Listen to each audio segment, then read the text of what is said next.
Hey guys, it's me, Nathan Ladoff, and I'm back with another guest. This time, it is the Wyatt Bergen, a senior here at Sutton Public Schools. Say hi. It's a pleasure to be here. We're going to ask him a few basic questions. Wyatt, maybe the first one, give us a little background of you. Have you been here your entire life? You know, what's your story and enrollment with Sutton Public Schools, maybe even family enrollment in Sutton Public Schools? Tell us all the background. Well, my family's been to Sutton for a long time. Both of my grandparents went to Sutton and graduated here in the late 60s. My dad graduated, he was the class of 1990, and I have been here since kindergarten and all the way through. Let's start about your career and being a friend of yours. Yep. Just being in this building, I've heard you talk about your career before, and I think it's an interesting story, but not everyone gets to hear it, especially not those who are at home who might be watching this, who don't get an in-depth look at Sutton Public Schools. So my first question is kind of, what are your plans for the future? Like, when you're thinking 10, 20 years down the road, where are you going to be? And then to back it up, how are you planning on getting there from this point on? Okay, so I've kind of known exactly what I want to do with my life since freshman year. It's changed a little bit throughout, but the experiences that I've had the last year has really set in stone what I want to do. After high school, I plan on going to Wayne State College in Wayne, Nebraska for 4 years. I am going to major in pre-medicine biology. After I can get my degree there, I plan on going to UNMC, the medical center in Lincoln or Omaha. And then I want to become an orthopedic surgeon. I've kind of chose that route because I've always known I wanted to be in the health field.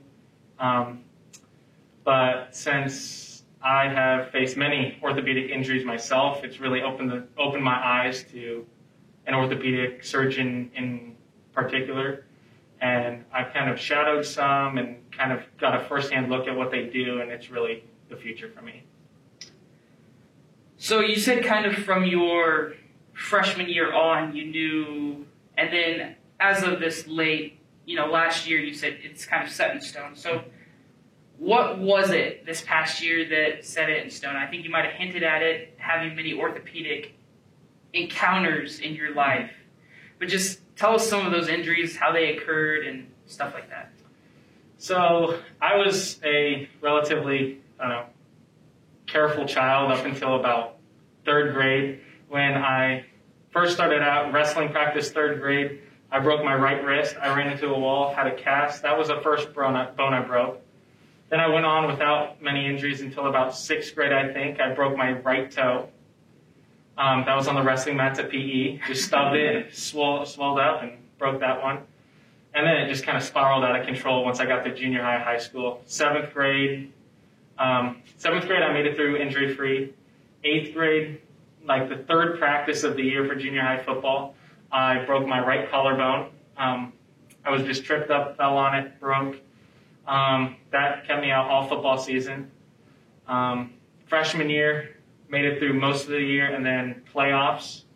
I broke my left collarbone, had to have surgery on that. I still have a plate in.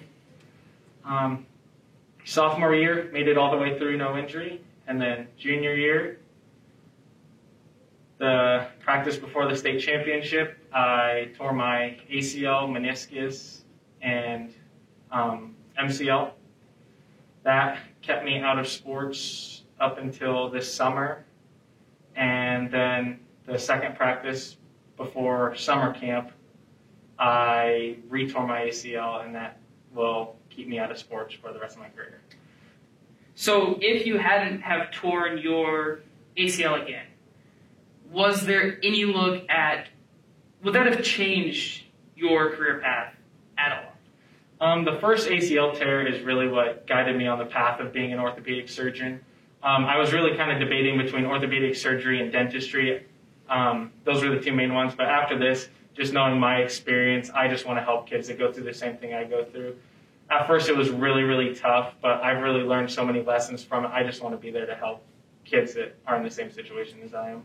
For sure. And were there any plans of, you mentioned you play football, were there any plans of maybe college football at any point, and then the second ACL tear, and you're like, this isn't going to work out for me? Yeah, college football was a dream of mine, probably my biggest dream since the elementary days. I grew up watching Husker football, and obviously it was a dream to be a Husker. And as I got to high school, I realized I probably wasn't big enough, fast enough, strong enough to play Division I football, but just going anywhere to play football, it was my passion. It was my first love, was football. And after the first injury, I was dead set. I was going to come back. We were going to have a great football season, and I was going to go play football somewhere and get a great education. But then the second one really just kind of stopped that. Without a senior year of film and stuff, it's really hard to get recruited. I did actually have a little bit of interest from schools still to come back after the second ACL injury, but it's really not worth it. I'm in so much pain with my knees already. It's just not realistic to go play in college. So, when you tore your second ACL, either the day after or the week after or a month afterwards, was there any point where you realize now, but you realize there is no future college playing sports? Like the dream you had since you were in elementary is, in a way, just gone. Yeah, when I first tore it, I was heartbroken. And then when I actually kind of diagnosed myself on the sideline, kind of knew I tore it. But then once the doctor actually told me that the MRI had come back and I really did have a torn ACL, that really hit hard. For the first couple weeks after that, month after that, I still pushed hard trying to get recruited. But then once the season came around, it just really clicked in my head that as much as I love football, you just got to give up at some point, give up old dreams and chase new ones. Right, and your new one, obviously, you're not losing anything. Like, what I'm trying to say is, like, your dream now of helping other people who have been through situations like yours, right? Like, you're moving on to something that, in itself, honestly, is probably greater than football. Would you agree? Oh, yes, definitely. As a college football player, that is 4 to 5 years of the dream. But as an orthopedic surgeon, you really focus. I want to focus on the sports medicine aspect of it. And for my career, I'm going to be helping kids, high school kids, college kids. And so I'm going to be around the thing I love my entire career instead of just 4 to 5 years. And when you hear that, now it probably seems like a no-brainer. You're like, yes, it still would have been great to play, but you mentioning you're going to head down the same career path either way, whether you played football or not. It's not like a terrible sob story. It's not the worst thing that ever happened in your life, because what you've been able to do, and what I've seen you do, is you found a silver lining behind it. You've realized that this isn't going to work. But instead of just wallowing or just sitting in your own misery, you've been like, what can I gain out of this? And so obviously you've gained a lot probably from it. You've gained a lot of insight and knowledge to different things. So what really kept you going through the downtimes? Because I know you mentioned it's your dream, and so your dream's gone, and we've already touched on that, but like, once you realize the dream's gone, what got you back up? And maybe it was helping other people and still being attached to the sport. But if there's anything other than that, like multiple things that just helped you, you wake up in the morning and you're like, there's still something more I can do. What was that? Well, it was really, really tough at first. It was very heartbreaking. The first game, the first few practices, it was just kind of surreal to realize my fellow classmates and seniors who I've been with my entire career are going to get to go out and play a senior year, and I'm not going to be able to join them. But then I realized I still had a big impact on the team, even though I was just on the sideline. I like to help coach players on the sideline just kind of keep their heads up when they're down, just kind of explain the game, since I had a very good understanding of that, and some of the younger kids really didn't. So just kind of taking more of a coaching role really helped me through that. And then just kind of looking at the future, I really had a narrow view of what I wanted to do with my future, starting with football. But once I took that football aspect out of it and just kind of opened it up to like the whole picture of my future, it really kind of just created a sense of excitement for college and more of the academic standpoint than the athletic. So you mentioned something about coaching kids and helping the younger kids on the sideline. How much of a Swiss Army knife do you think you would be, like, if you were an orthopedic surgeon and a coach at the same time? Like, if you think about it, any kid gets an injury, you're there, you can help deal with it, you can help recover. And I guess kind of where I was thinking of going with it is, do you ever think you might coach, in your future? You think you're going to get to a town and you're going to be like, there's a need for coaching maybe youth, maybe a little league. Because coaching in schools, a lot of times you have to be a teacher there. But do you think there's a chance that maybe you'd go into coaching or even consider going down that path of just teaching younger kids what it's like? Oh, yes, definitely. I definitely wouldn't have much time as a orthopedic surgeon to do much more than Little League. But just my love of the game and loving to teach people the game, I definitely plan on coaching a youth league, or kind of like what we had with midget football, which really introduced us to the game. Those coaches there really helped set us on the path of the good football players we've become. And I really just want to have that impact on the younger kids, because those first years of learning football is really where you get the passion for the game. Right. And not to mention the life lessons. Mm-hmm. Like, I'm sure some of the things, like, we were on the same midget football team, so deepening our friendship even further. Mm-hmm. I still remember some of the things that the coaches have said, and some of the things like, you never sit down on the bench, right? You never take a seat until the game's over. You don't rest until it's completely finished. Mm-hmm. And what I see through your story is going through adversity, you haven't stopped. You've just kept going. You found that obstacle, and you've recognized it, and you've overcome it. Mm-hmm.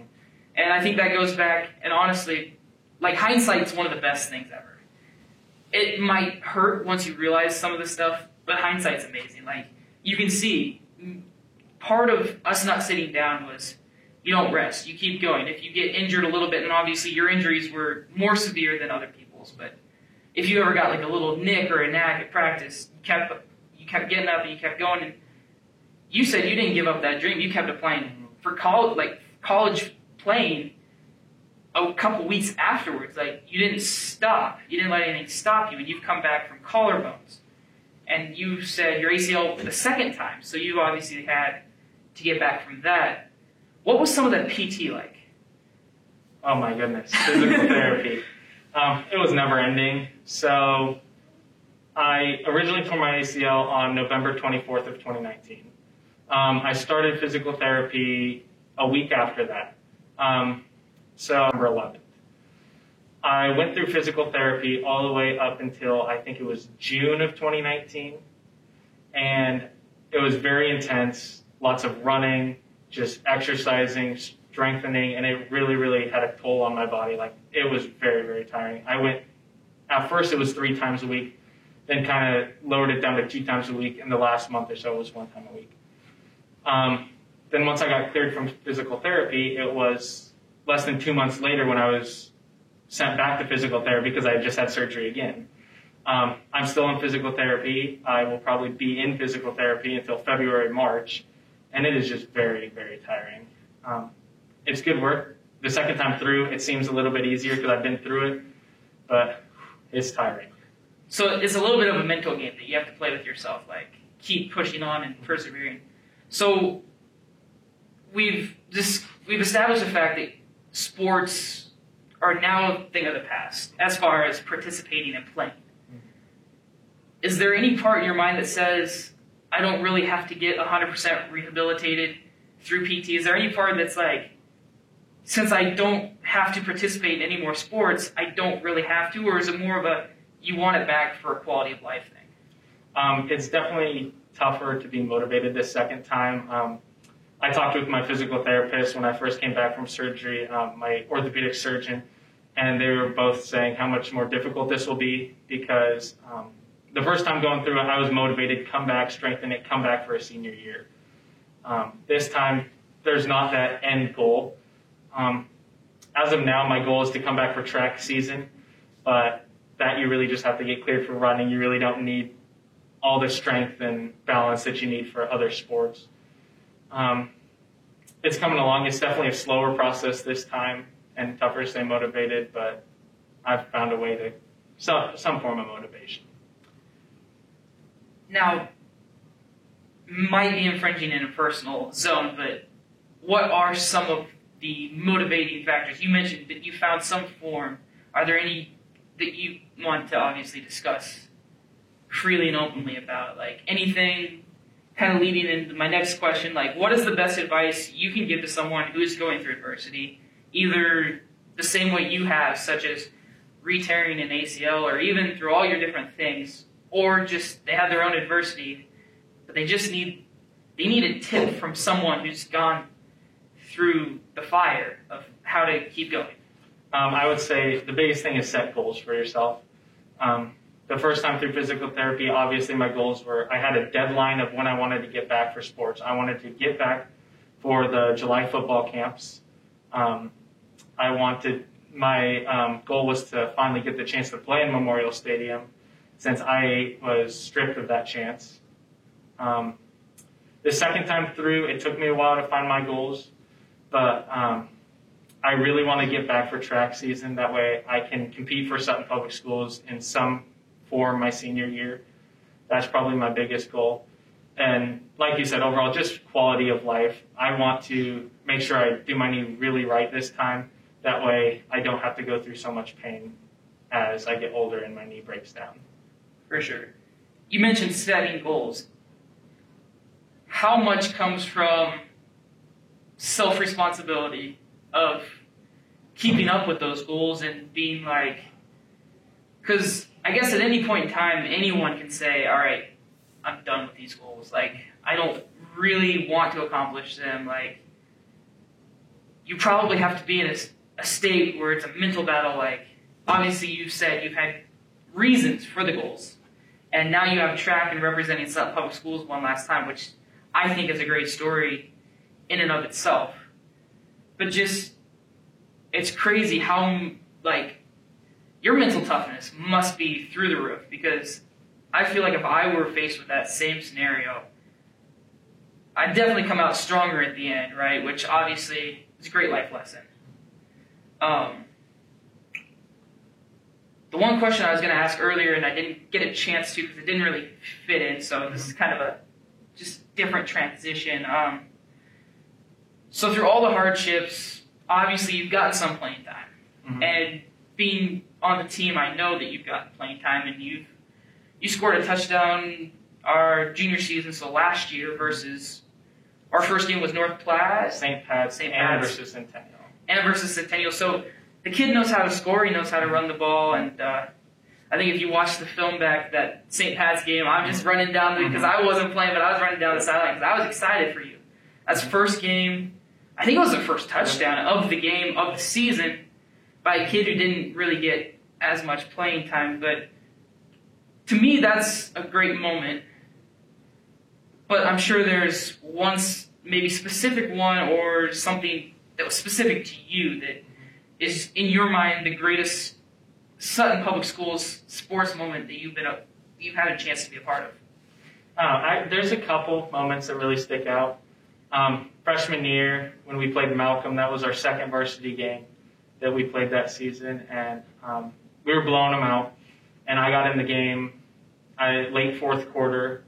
My first ever handoff, I think I took it 33 yards for a touchdown. And really that moment stuck out to me because when we first started football, I really didn't enjoy it as much. It was new. It was more intense than junior high. But just getting on the field and actually playing really helped me love the game. Another moment, both of these next two moments come at the end of junior year last year. In the second round, we played Battle Creek. We were down something like 21-6 at half. We really weren't having a good game. The team was down. We went to talk at halftime, and the coaches said it was up to us. We have to figure this out. And the senior class last year came up and just kind of united us. And as a team, we just came out with a fire in the second half, scored 30-some unanswered points, and won the game 44-20. Right. it was just an amazing game. But my single favorite moment has to be semifinals. We travel up to take on BRLD, the team that the media loved. They were picked to make it to state. Nobody really gave us a chance. And we just really go out and show them that we were a dang good football team, and we beat them by 10 points. And just that moment with my brothers that I had played with, you, our class, the upperclassmen, even the younger kids who we've had played quite a few games with, it just, to punch our ticket to state, which had been our dream since we were young, that was probably my favorite moment.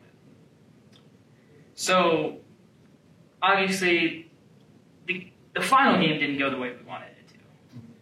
But, you know, everyone says the best part is you got a medal. Like, you got a state medal, something that you can cherish.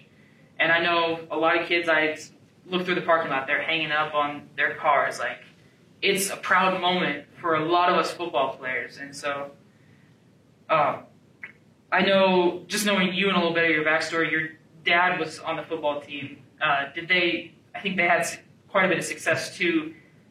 Did it feel like you were kind of continuing a legacy? And even going back to, we've made it to the playoffs as a Sutton football team, how many years in a row? Is it 11? 11 years, like, to feel like you were part of the tradition here. How does that make you feel that you can kind of continue on maybe what your dad's generation passed off, and maybe there was a little gap, but for us to come back and kind of fill those shoes, how did that feel? So since I was a young kid, I heard stories that my dad told. In 1988, they won the state championship, and then the next year they were runner-ups, and that was Sutton's first ever state football championship. And I always saw the medals around the house, and I know he cherished those, and that generation really did. So I kind of had a different motivation than everyone else on the team, since me and my brother were the only ones to actually have relatives that won the state championship with the team back in the late 80s. Right. So it had been my goal since junior high that I wanted to win a state championship, prove kind of to my dad that I could do it too. So getting the state medal for that reason was really great. Coming back for senior year, I had just the main goal of I needed a state championship medal too to tie him. Mm-hmm. And he wasn't tough on me about winning a state championship, but we kind of had like brags about it, like bragging with each other who was better, which team was better. But then once that was taken away from me senior year, not having the opportunity to play, my dad kind of talked to me, and he just kind of told me like he never had to face the challenges I had to face with injury-wise, and he was proud of me, and that really meant a lot. And as a school, 11 years straight in the playoffs, that was just, I don't know, school passion, just the passion to play for Sutton and the school. It's unlike anything I've ever experienced. We just love our school, love our team, just want to go out and represent them every day. Thank you for doing this interview. I know we kind of dug deep, but I think the public now has a better understanding of you and your great story. Yep. Thank you guys for watching, and we'll tune in next time.